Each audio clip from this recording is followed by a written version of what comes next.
Hi friends, నమస్తే. మీరు రైతు బిడ్డ విఎన్ఎస్ యూట్యూబ్ ఛానల్.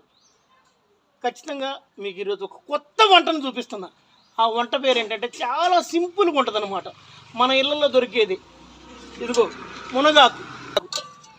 మునగాకు తీసుకొచ్చిన, కరివేపాకు మన ఇంటి దగ్గరలోనే ఉంటుంది. ఇదిగో మిరపకాయలు చూపించమ్మా. మిరపకాయలు వేయించిన. ఇగో ఇందులో ధనియాలు, మునగాకు, ధనియాలు, ఎండుమిరపకాయలు, కరివేపాకు,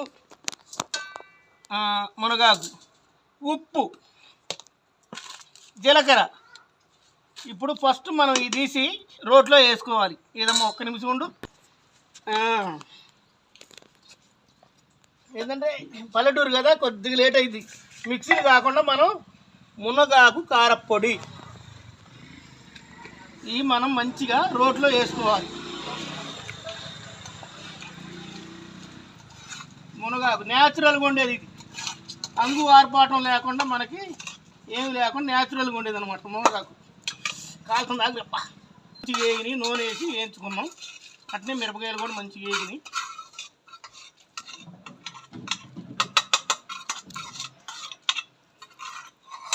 ఇప్పుడు ఇంకా ఉప్పు కూడా కొద్దిగా దంచినాక ఉప్పు వేసుకోవాలి. ఇది మెత్తగా దంచాలి.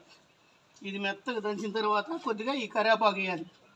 కరివేపాకు వేసిన తర్వాత ఇది వేయాలి. లాస్ట్లో వేసి మూడు కలిపి కారపొడి కొడితే సూపర్ ఉంటుంది.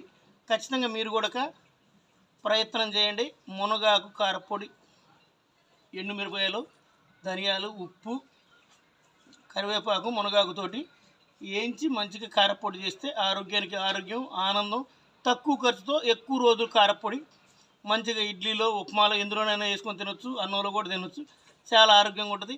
ఖచ్చితంగా ఈ వీడియోని చూడండి, షేర్ చేయండి, లైక్ చేయండి, సబ్స్క్రైబ్ చేయండి.